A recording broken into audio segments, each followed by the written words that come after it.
Près de la moitié des cas de démence dans le monde pourraient être évités ou retardés. Oui, vous avez bien lu, 45%. La commission Lancet 2024 vient d'identifier 14 facteurs de risque modifiables sur lesquels vous avez un contrôle, dont 2 sont des découvertes totalement nouvelles. Au cours des 18 prochaines minutes, vous allez découvrir précisément quels sont les facteurs qui vous exposent à un risque, ce que les dernières recherches scientifiques révèlent sur la protection de votre cerveau et les mesures spécifiques que vous pouvez prendre dès aujourd'hui pour réduire vos risques de développer la maladie d'Alzheimer ou d'autres formes de démence.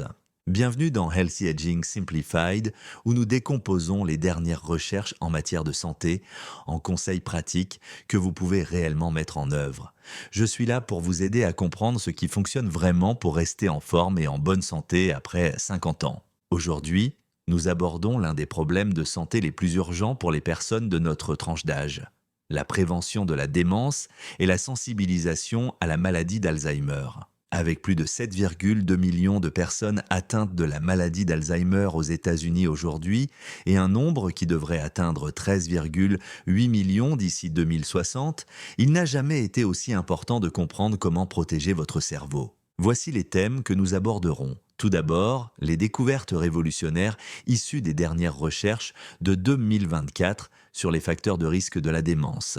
Ensuite, les changements de mode de vie qui, selon la science, peuvent faire une réelle différence. Troisièmement, les signes avant-coureurs que vous devez connaître. Enfin, je vous dévoilerai à la fin une stratégie bonus que la plupart des gens négligent, mais qui pourrait avoir un impact significatif sur votre santé cognitive. Commençons. En juillet 2024, la commission Lancet sur la prévention de la démence a publié des conclusions actualisées qui ont transformé notre façon de penser la protection de notre cerveau. Et ces nouvelles sont vraiment encourageantes. La commission a identifié 14 facteurs de risque modifiables qui, s'ils sont pris en compte, pourraient prévenir ou retarder 45% des cas de démence dans le monde. Je le répète, car c'est remarquable. Près de la moitié des cas de démence pourraient être évités grâce à des changements de mode de vie et à une bonne gestion de la santé. Ce qui rend cette recherche particulièrement intéressante, c'est que de nouveaux facteurs de risque ont été ajoutés à la liste en 2024 sur la base de preuves accumulées. Le premier est un taux élevé de cholestérol LDL, en particulier à l'âge mûr. Des recherches menées au Royaume-Uni ont montré que chaque augmentation de 1 millimol par litre du taux de cholestérol LDL entraîne une augmentation de 8% du risque de démence. Ces 7% de cas de démence potentiellement évitables sont liés à la gestion du taux de cholestérol. Le deuxième nouveau facteur est la perte de vision, qui représente environ 2% des cas de démence. Cela peut vous surprendre, mais lorsque votre cerveau a du mal à recevoir des informations visuelles claires, cela affecte votre capacité à traiter et à comprendre le monde qui vous entoure. La bonne nouvelle, c'est que cela peut souvent être traité à l'aide de lunettes, d'une opération de la cataracte ou d'examens réguliers de la vue. Parlons maintenant des 12 autres facteurs de risque qui composent cette liste exhaustive. Ces facteurs sont classés en fonction de l'étape de la vie où ils ont le plus d'impact. Au début de la vie, c'est-à-dire de l'enfance jusqu'à l'âge de 18 ans, le faible niveau d'éducation contribue à 7% du risque de démence. Cela ne signifie pas pour autant que vous ne pouvez rien y faire aujourd'hui. Continuez à apprendre de nouvelles choses, suivre des cours et stimuler votre cerveau tout au long de votre vie vous protège contre ce risque. C'est à l'âge mûr que les chercheurs définissent aujourd'hui comme la tranche d'âge comprise entre 40 et 65 ans que l'on trouve la majorité des facteurs de risque. Parmi ceux-ci figure la perte auditive, qui contribue à hauteur de 7% au risque de démence. Lorsque vous n'entendez pas bien, votre cerveau reçoit moins de stimulation, ce qui entraîne souvent un isolement social. Les recherches montrent clairement que le port d'appareils auditifs, si vous en avez besoin, peut doubler le temps nécessaire pour passer d'une déficience cognitive légère à la démence, passant d'une moyenne de 2 ans à 4 ans. L'hypertension, ou pression artérielle élevée, est un autre facteur important à l'âge mûr, représentant 5% du risque. L'hypertension artérielle endommage les petits vaisseaux sanguins de votre cerveau au fil du temps, réduisant le flux sanguin et l'apport en oxygène aux cellules cérébrales. L'obésité à l'âge mûr contribue à hauteur de 3% au risque de démence, tandis que la sédentarité ajoute 2% supplémentaires. Ces deux facteurs sont étroitement liés et nous les examinerons plus en détail dans un instant. Le tabagisme reste dans la liste avec 2%, et il est important de savoir qu'il n'est jamais trop tard pour arrêter. Votre cerveau tire profit de l'arrêt du tabac à tout âge. La dépression à l'âge mûr représente 3% du risque de démence. La relation est ici complexe. La dépression peut être un symptôme précoce de la démence dans certains cas, mais la dépression chronique semble également augmenter le risque par le biais de divers mécanismes biologiques, notamment l'inflammation et les effets des hormones du stress. À un âge avancé, après 65 ans, d'autres facteurs entrent en jeu. L'isolement social contribue à une hauteur de 3% au risque de démence. Rester en contact avec ses amis, sa famille et sa communauté procure une stimulation cognitive et un soutien émotionnel qui protègent à votre cerveau. L'exposition à la pollution atmosphérique représente 2% du risque de démence. Les particules fines, provenant des émissions des véhicules, des sources industrielles et des incendies de forêt peuvent provoquer une inflammation du cerveau et du système cardiovasculaire. Le diabète à un âge avancé ajoute 1% au risque, les traumatismes crâniens contribuent à hauteur de 1%, et la consommation excessive d'alcool, définie comme plus de 20 et une unité par semaine, représente 1%. Ce qui est intéressant dans cette étude, c'est qu'elle montre que la prévention de la démence est un processus qui dure toute la vie, avec des possibilités de réduire le risque à chaque étape de la vie. Comprendre ces facteurs de risque est une chose, mais parlons de ce qui se passe réellement dans votre cerveau et pourquoi ces facteurs liés au mode de vie sont si importants. Votre cerveau est un organe incroyablement gourmand en énergie, ne représentant que 2% de votre poids corporel, mais utilisant environ 20% de l'oxygène et des nutriments de votre corps. Il dépend d'un réseau complexe de vaisseaux sanguins pour fournir ce carburant et a besoin d'une stimulation constante pour maintenir les connexions entre les cellules cérébrales. Lorsque vous souffrez d'hypertension, d'hypercholestérolémie ou de diabète, les petits vaisseaux sanguins de votre cerveau peuvent être endommagés. Ce phénomène, appelé lésion vasculaire, réduit le flux sanguin vers les cellules cérébrales. Au fil du temps, cela contribue à la démence vasculaire et peut accélérer le développement de la maladie d'Alzheimer. C'est là que la science devient vraiment intéressante. Une étude publiée en 2024 dans JAMA Neurology a examiné le cerveau de 586 personnes après leur décès et l'a comparé aux données sur leur mode de vie recueillies sur une période pouvant aller jusqu'à 24 ans. Les résultats sont remarquables. Même les personnes dont le cerveau présentait des signes importants de la maladie d'Alzheimer, notamment des plaques amyloïdes et des enchevêtrements de protéines tau, obtenaient de meilleurs résultats aux tests cognitifs si elles avaient maintenu un mode de vie sain. Le score de mode de vie sain représentait plus de 88% de leur fonction cognitive, tandis que la pathologie cérébrale elle-même représentait moins de 12%. Permettez-moi de vous expliquer ce que cela signifie concrètement. Vous pouvez développer certains changements liés à la maladie d'Alzheimer dans votre cerveau à mesure que vous vieillissez, mais si vous menez une vie saine, vous pouvez conserver vos capacités cognitives et votre indépendance malgré ces changements. C'est ce que les chercheurs appellent la réserve cognitive, qui consiste essentiellement à renforcer la résilience de votre cerveau. L'activité physique joue ici un rôle crucial. Lorsque vous faites de l'exercice, plusieurs effets bénéfiques se produisent dans votre cerveau. Tout d'abord, l'exercice augmente le flux sanguin, apportant ainsi plus d'oxygène et de nutriments aux cellules cérébrales. Ensuite, il stimule la production du facteur neurotrophique dérivé du cerveau, ou BDNF, qui est essentiellement un engrais pour vos cellules cérébrales. Le BDNF aide les neurones existants à survivre et favorise la croissance de nouveaux neurones et de nouvelles connexions. Selon une étude de l'Université de Stanford publiée en 2024, la pratique régulière d'une activité physique réduit le risque de développer une démence de 28% dans l'ensemble et réduit plus spécifiquement le risque de maladie d'Alzheimer de 45%. Le type d'exercice physique est également important. La combinaison d'exercices d'aérobie, comme la marche ou la natation, et d'exercices de résistance, comme la musculation, offre les avantages les plus complets. L'alimentation est tout aussi importante. Le régime MIND, qui signifie Mediterranean Dash Intervention for Neurodegenerative Delay, intervention méditerranéenne DASH pour le retard neurodégénératif, a été spécialement conçu sur la base de recherches sur les aliments qui favorisent la santé du cerveau. Ce régime alimentaire met l'accent sur les légumes verts à feuilles, les autres légumes, les baies, les noix, les céréales complètes, les haricots, le poisson, la volaille et l'huile d'olive, tout en limitant la viande rouge, le beurre, le fromage, les sucreries et les aliments frits. Pourquoi ces aliments? Ils sont riches en antioxydants qui protègent les cellules cérébrales contre les dommages, en composés anti-inflammatoires qui réduisent l'inflammation nocive dans le cerveau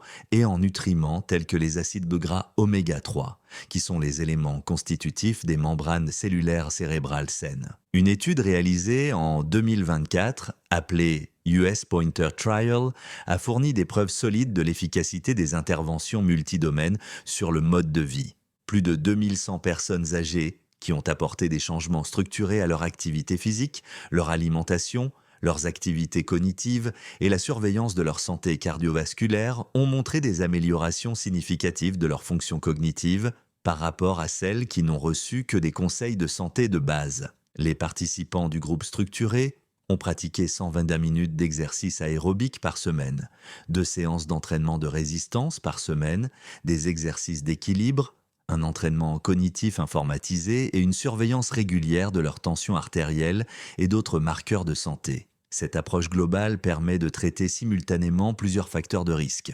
Le sommeil est un autre facteur crucial, même s'il ne figurait pas dans la liste officielle de la commission Lancet. La mauvaise qualité du sommeil et des troubles tels que l'apnée du sommeil sont de plus en plus reconnus comme des facteurs de risque de démence. Pendant le sommeil profond, votre cerveau élimine les déchets, notamment la protéine amyloïde qui s'accumule dans la maladie d'Alzheimer. Lorsque le sommeil est perturbé, ce processus d'élimination ne fonctionne pas correctement. Le message encourageant qui ressort de toutes ces recherches est que vos choix quotidiens s'accumulent au fil du temps pour protéger ou nuire à la santé de votre cerveau. Passons maintenant à un sujet tout aussi important. Reconnaître les signes avant-coureurs de la démence. Le dépistage précoce est extrêmement important car il vous donne les meilleures chances de ralentir la progression de la maladie et de conserver votre indépendance plus longtemps. Le signe précoce le plus courant est la perte de mémoire à court terme qui perturbe la vie quotidienne. Cela diffère des oublis occasionnels que nous connaissons tous. Il s'agit d'oublier à plusieurs reprises des informations récemment apprises, d'oublier des dates ou des événements importants, de poser sans cesse les mêmes questions ou de dépendre de plus en plus d'aide-mémoire ou de membres de la famille pour des choses que vous aviez l'habitude de gérer de manière indépendante. Voici une distinction importante. Oublier occasionnellement où vous avez posé vos clés et les retrouver plus tard est un signe normal de vieillissement. Mettre vos clés dans des endroits inhabituels, comme le réfrigérateur, et être incapable de retracer vos pas pour les retrouver suggère quelque chose de plus inquiétant. La difficulté à planifier ou à résoudre des problèmes est un autre signe précoce. Une personne qui en souffre peut avoir du mal à suivre une recette familière, à tenir compte des factures mensuelles ou à gérer un budget qu'elle gère depuis des années. Les tâches prennent beaucoup plus de temps qu'auparavant et la personne a des difficultés notables à se concentrer. Les difficultés à accomplir des tâches familières à la maison, au travail ou pendant les loisirs apparaissent souvent dès les premiers stades de la démence. Il peut s'agir de difficultés à se rendre en voiture à un endroit familier, à organiser une liste de courses ou à se souvenir des règles d'un jeu de cartes préféré. Là encore, il est normal d'avoir parfois besoin d'aide pour régler des appareils technologiques, mais il n'est pas normal d'avoir des difficultés à accomplir des tâches que l'on réussit depuis des années. La confusion quant au temps ou au lieu est un signe révélateur. Les personnes atteintes de démence précoce peuvent perdre la notion des dates, des saisons et du temps qui passe. Elles peuvent oublier où elles se trouvent, tout comment elles sont arrivées là. Parfois, elles peuvent penser qu'elles se trouvent dans une autre époque. Cela diffère de la confusion quant au jour de la semaine, qui peut être résolue plus tard. Les nouveaux problèmes liés à l'expression orale ou écrite méritent une attention particulière. Tout le monde a parfois du mal à trouver ces mots, mais les personnes atteintes de démence peuvent s'interrompre au milieu d'une conversation sans savoir comment continuer. Elles peuvent se répéter, avoir des difficultés avec le vocabulaire, appeler les choses par un nom erroné ou substituer des mots qui n'ont pas de sens dans le contexte. Les problèmes de vision peuvent également être un signe précoce, même si tous les changements visuels n'indiquent pas nécessairement une démence. Il s'agit ici de difficultés à lire, à évaluer les distances, à déterminer les couleurs ou les contrastes, ou de problèmes d'équilibre liés au traitement visuel, et non pas simplement du besoin de lunettes plus puissantes. Les changements d'humeur et de personnalité sont fréquents, mais souvent négligés. Une personne atteinte de démence peut devenir confuse, méfiante, déprimée, craintive ou anxieuse, en particulier lorsqu'elle sort de sa zone de confort. Elle peut se vexer facilement lorsque les choses ne se passent pas comme prévu. Certaines personnes se retirent également des projets professionnels, des activités sociales ou des loisirs qu'elles appréciaient auparavant. Une diminution ou une mauvaise capacité de jugement dans la prise de décision peut se manifester par le fait de donner de grosses sommes d'argent à des télévendeurs, de prêter moins attention à son apparence ou à sa propreté, ou de prendre des décisions financières inhabituellement mauvaises. Si vous remarquez plusieurs de ces signes chez vous ou chez un proche, il est essentiel de consulter un médecin. De nombreuses affections peuvent provoquer des symptômes similaires, notamment les carences en vitamines, les problèmes thyroïdiens, la dépression, les effets secondaires des médicaments ou même une perte auditive non traitée. Certaines d'entre elles sont totalement réversibles avec un traitement approprié, c'est pourquoi un dépistage précoce est si important. Alors, que pouvez-vous faire concrètement aujourd'hui pour protéger votre cerveau ? Traduisons toutes ces recherches en mesures concrètes que vous pouvez mettre en œuvre immédiatement. Tout d'abord, maîtrisez vos facteurs de risque cardiovasculaire. Prenez rendez-vous avec votre médecin pour mesurer votre tension artérielle, votre taux de cholestérol et votre glycémie. Ces chiffres sont plus importants que vous ne le pensez. S'ils sont élevés, travaillez avec votre équipe soignante pour les ramener à des niveaux sains grâce à des changements de mode de vie, des médicaments ou les deux. Deuxièmement, bougez régulièrement. Essayez de faire au moins 150 minutes d'activité aérobique modérée chaque semaine. Ça peut être de la marche rapide, de la natation, du vélo ou de la danse. Ajoutez des exercices de musculation avec des poids ou des bandes de résistance au moins 2 fois par semaine. Si vous débutez, commencez doucement et augmentez progressivement. Le but, c'est de faire une activité que tu pourras garder pendant des années, pas des entraînements intenses qui mènent à l'épuisement ou à des blessures. Troisièmement, améliorez votre alimentation en suivant les principes du régime MIND. Consommez au moins 6 fois par semaine des légumes verts, à feuilles comme les épinards et le chou frisé. Mangez quotidiennement d'autres légumes, consommez des baies, en particulier des myrtilles et des fraises, au moins 2 fois par semaine. Mangez du poisson au moins 1 fois par semaine, en particulier des poissons gras comme le saumon. Grignotez des noix presque tous les jours. Utilisez de l'huile d'olive comme principale matière grasse pour la cuisson. Privilégiez les céréales complètes plutôt que les céréales raffinées. Limitez votre consommation de viande rouge, de beurre, de fromage, de pâtisserie, de sucreries et d'aliments frits. Quatrièmement, protégez votre audition et votre vision. Faites tester votre audition si vous remarquez des difficultés et portez des appareils auditifs si cela vous est recommandé. Passez régulièrement des examens ophtalmologiques et traitez rapidement tout problème de vision. Ces mesures peuvent te sembler insignifiantes, mais elles ont un impact significatif sur la santé du cerveau. Cinquièmement, restez socialement actif. Organisez régulièrement des sorties avec vos amis et votre famille. Rejoignez des clubs, des associations bénévoles ou des groupes communautaires. Suivez des cours ou pratiquez des loisirs qui impliquent d'autres personnes. Les interactions sociales stimulent votre cerveau d'une manière que les activités solitaires ne peuvent pas reproduire. Sixièmement, continuez à apprendre et à stimuler votre esprit. Apprenez une nouvelle langue, jouez d'un instrument de musique, faites des puzzles, jouez à des jeux de stratégie ou explorez des sujets qui vous intéressent. La clé réside dans la nouveauté et le défi, et non dans une activité mentale routinière. Septièmement, gérez votre stress et privilégiez le sommeil. Le stress chronique et le manque de sommeil nuisent tous deux à la santé cérébrale. Mettez en place une routine relaxante avant de vous coucher et visez 7 à 8 heures de sommeil de qualité par nuit et, si vous ronflez fortement ou vous sentez fatigué malgré un temps de sommeil suffisant, parlez à votre médecin de l'apnée du sommeil. Huitièmement, limitez votre consommation d'alcool. Les recommandations actuelles suggèrent de ne pas dépasser un verre par jour pour les femmes et 2 pour les hommes, mais de nouvelles recherches suggèrent qu'il vaut mieux en consommer moins pour la santé cérébrale. Enfin, protégez votre tête contre les blessures. Attachez votre ceinture de sécurité en voiture, portez un casque lorsque vous faites du vélo ou des activités présentant un risque de chute et sécurisez votre maison en améliorant l'éclairage et en supprimant les risques de trébuchement. Ces mesures agissent en synergie. Vous n'avez pas besoin de toutes les mettre en œuvre en même temps. Choisissez-en 2 ou 3 pour commencer, intégrez-les à vos habitudes, puis ajoutez-en d'autres au fil du temps. Récapitulons rapidement ce que nous avons vu aujourd'hui.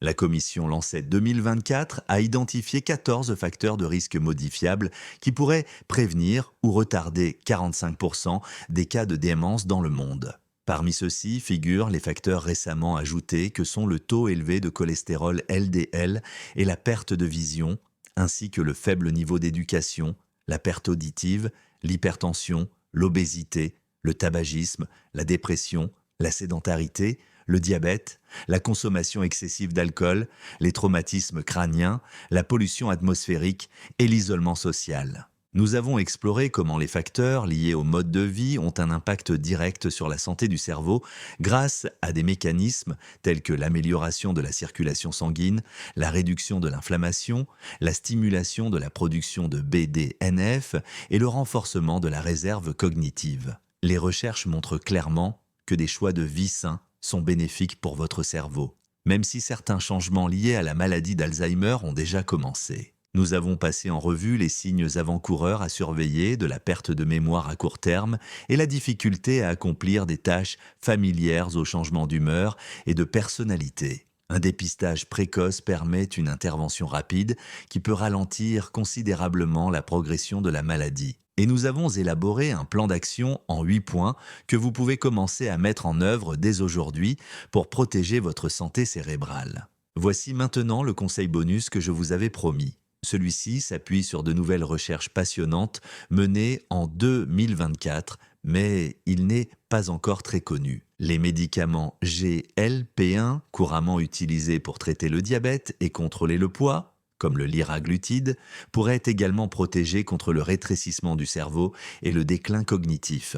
Un essai clinique de phase 2B présenté lors de la conférence internationale 2024 de l'Alzheimer's Association a montré que les personnes ayant pris du liraglutide pendant 1 an présentaient un rétrécissement cérébral moins important et un déclin cognitif plus lent que celles ayant pris un placebo. Cela ne signifie pas pour autant que vous devriez vous précipiter pour demander ces médicaments uniquement pour protéger votre cerveau. La recherche en est encore à ses débuts.